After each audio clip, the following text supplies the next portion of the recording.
Hello guys, welcome back to the channel. तो आज के वीडियो में मैं कवर करूँगा टैक्स कैलकुलेशन ऑन क्रिप्टो।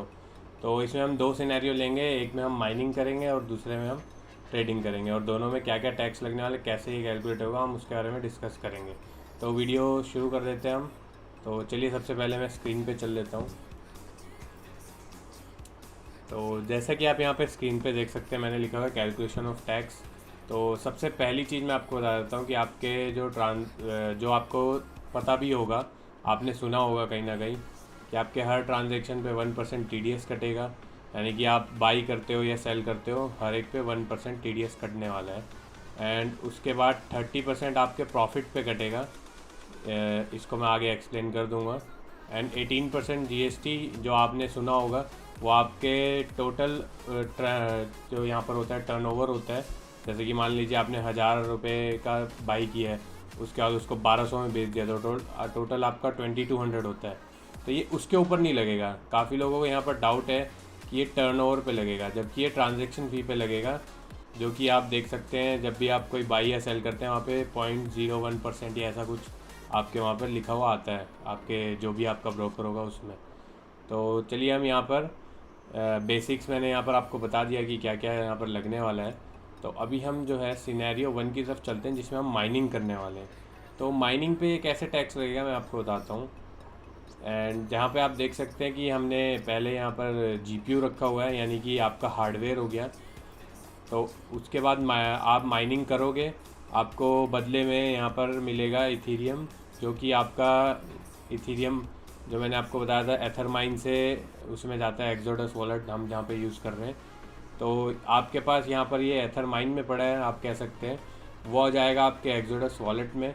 लेकिन आपको उसे कन्वर्ट करने के लिए आपको कम से कम उसको किसी वॉलेट में डालना पड़ेगा जो इंडियन एक्सचेंज होगा। तो हम यहाँ पर वज़ीर एक्स का एग्जांपल ले रहे हैं। तो आपने उसको भेजा वज़ीर एक्स में, तो यहाँ पर आपकी वो ट्रांजैक्शन रिकॉर्ड होएगी। और जब आप उसको यहाँ पर आपको भेजने के लिए 1% TDS नहीं देना पड़ेगा, लेकिन आप जब उसको सेल करके कैश इन करोगे तब आपको 1% TDS देना होगा।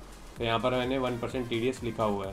तो अब जो मैं आपको कहने वाला हूँ, ये मेन चीज़ क्या है कि जैसे बाई और सेल जो ट्रांजेक्शन है, उसके अकॉर्डिंग यहाँ पर आपको पता चलेगा कि आपका प्रॉफिट कितना है। तो माइनिंग के अंदर क्या है, अगर आप ट्रांसफ़र कर रहे हैं तो उसको आपका 30% टैक्स पूरे अमाउंट पे लगेगा, क्योंकि उसको एज ए गिफ्ट कंसिडर किया जाएगा यहाँ पर। तो आपका जो पूरा का पूरा अमाउंट है, मान लीजिए यहाँ पर हम एग्जांपल लेते हैं कि आपने 10,000 रुपये यहाँ पे सेंड किए हैं अपने वज़ीर एक्स अकाउंट में, और मतलब 10,000 रुपये का इथीरियम या बिटकॉइन जो भी आप माइन कर रहे हैं, और उसके बाद उसको सेल कर दिया 10,500 रुपये में। तो जो आपका 30% टैक्स है वो लगेगा 10,500 रुपये पे। और सिनेरियो 2 में हम यहाँ पर एग्जांपल लेते हैं ट्रेडिंग का। तो ट्रेडिंग में क्या है, जैसे मान लीजिए आपने बाई किया 1,000 रुपीज़ का, और उसके बाद प्राइस उसका बढ़ जाता है, जो भी आपका कॉइन है उसका ऑलमोस्ट डबल हो जाता है, और आपको 2,000 रुपये में आप उसको बेच देते हैं। तो यहाँ पर आप देख सकते हैं दोनों ही ट्रांजेक्शन पे 1% TDS तो कटने ही वाला है, चाहे आप बाई कर रहे हो या सेल कर रहे हो।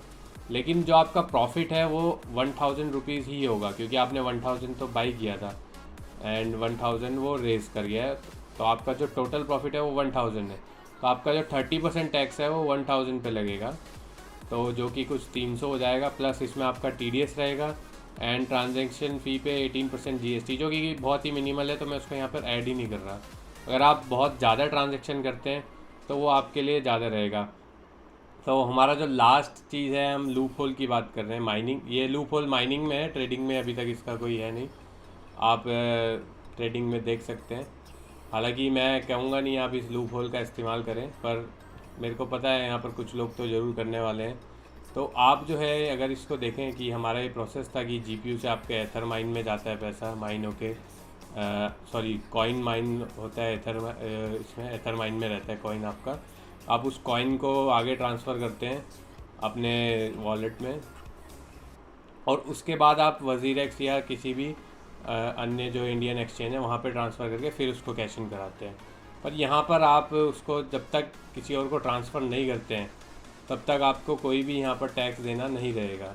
तो या तो आप किसी को डायरेक्टली ट्रांसफ़र करके आप उससे किसी और मीडियम से पैसे ले सकते हैं, जैसे कि आप उससे बैंक ट्रांसफ़र मंगा सकते हैं, या फिर दूसरे तरीके से भी आप उससे ले सकते हैं करेंसी एक्सचेंज। अगर आपको कैश करवाना ही नहीं है तो आप उससे दूसरी करेंसी ले सकते हो अगर आप कहीं और इन्वेस्टमेंट करना चाह रहे हैं।